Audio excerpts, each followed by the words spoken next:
In one of your favourite places in the world, the UK.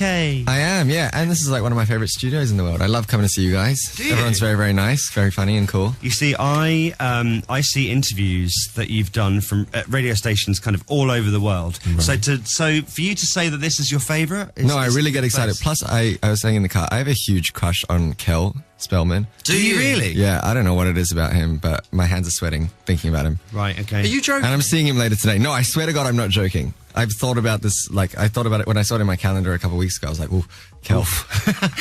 You just had to think, like, oh, yeah, Kel. Yeah. Okay, so is he interviewing you later? I don't really know what we're doing. I hope he's not listening. Oh, this is my favourite. He's probably listening. Yeah. He reminds me of, like, Maddie from the 1975, who's, like, my ultimate celebrity crush. Yeah. Just, like, the long-ish, like, sort of greasy-looking hair. Yeah. That's what it is. Cal, he just loves your greasy look. Yeah. I've never heard of anyone, or I've never seen anyone come on Radio 1 and talk so openly about fancying a Radio 1 DJ. Why not? I've just never seen It's a bit predatory. I sort of regret it now. I love it's like the first thing you say is it's like, where's Good morning, where's Cal? Yeah. Hi, Scott. Hi, Chris. Where's Cal? I want to know when did you realise that you had a talent for music? Because obviously you've been doing YouTube for so long. Yeah. When did you start kind of performing, or were you one of those babies that were like out of the womb and then went, Ma? Pretty much that. I sort of just like sung around the house and stuff like that, and then I used to just like sing for literally anyone who would listen, and like my parents would have dinner parties and stuff like that, and I was always like, you know, I'd make everyone stop eating dinner and like listen to me sing and stuff. So I was like, I used to pretend to DJ. Right. But to my mum. Pretend. Yeah. So wait, what did that actually look like? Like, what did you do? Well, I just used to have just some tunes lined up, and the only audience was my mum, who was making dinner. Right. But that's cool. I was being a DJ, you know? Yeah, he'd use 2 plates as decks. Yeah. Oh. I didn't. So did your parents think that you had something special? I think they were probably like the first people who sort of like told me that I could sing, and so then I started going to singing lessons when I was like 7, and started doing like school talent shows and stuff like that. Yeah. And then I went busking like on the street and stuff like that in Perth. Did that a little bit. Yeah, okay. All of it. You've said before that you share everything with the internet. Is that still the case, or do you keep a little bit back now? I think I keep a little bit back. I think I've always kept a little bit back, but just sort of like, you know, really, really like personal stuff like family and stuff like that. You know, I like to kind of keep just to myself. I don't know. I've sort of like grown to value that more and more as I've gotten older. So what don't you share? Family is one of them. Family. I try not to talk about like relationship stuff. I try. Except for my crush on Kel. Yeah, that's an exception. But yeah, other than that, sort of just like that's really it. And then as well, I like to just like take breaks every now and then from I guess everything in general. Like from the internet, I'll take like a day where I just sort of don't really use it that much. Do people?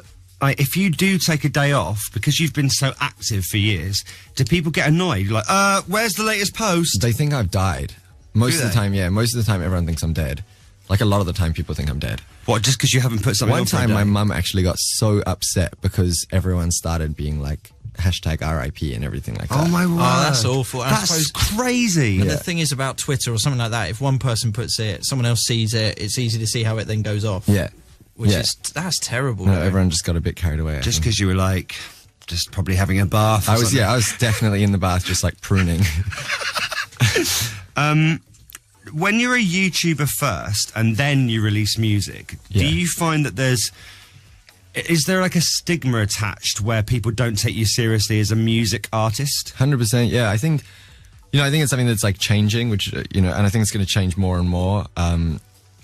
Obviously YouTube is like completely the future, and more people are being discovered online and everything like that. And I think it just kind of has to happen more before people stop, attaching that stigma to it. And it'll keep happening. So I'm not too stressed about it, but it was definitely there. Yeah, it probably still is. Yeah. Do you have to remind yourself to put stuff online sometimes, or is it second nature because you've always done it?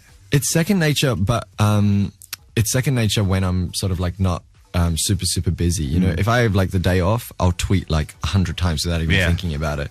But and you tweet fans a lot as well. Yeah, no, I love it. I really, really love, like, for me, it genuinely has always been about the conversation, and I think that my audience is like absolutely the funniest, like, coolest people in the world. And so talking to them is like, it's so fun to me. But it's sort of like texting my friends, you know what I mean? In that, like, if I'm super slammed at work or whatever, then I won't really get a chance. But then as soon as I'm free, it's like, it's all on. With YouTube, are you fans of any new YouTubers? Because I think there was a certain point where certain YouTubers have now become so massive that actually they're in their own kind of league.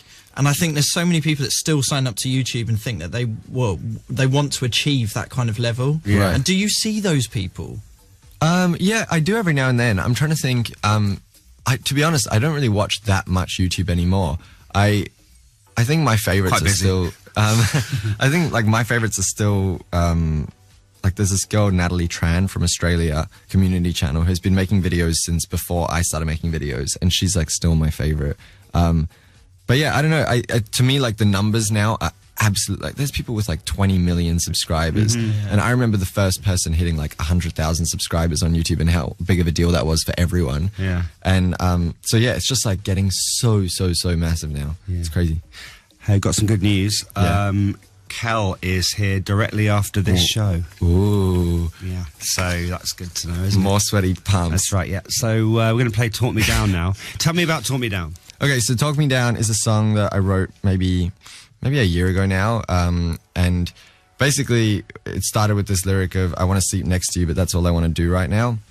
And it's kind of just about like wanting those comforts of a relationship, like, you know, coming home to the person and sleeping with the person and like getting to hold their hand and do whatever else you do in a relationship with the person. But kind of thinking that maybe in the back of your mind things aren't really right, and kind of walking that line and how awkward and horrible and heartbreaking it is. Okay. All right, so let's play it. It's Troye nice Sivan. and bright for the morning. Yeah. Gloomy Friday. Yep. No, it's all good.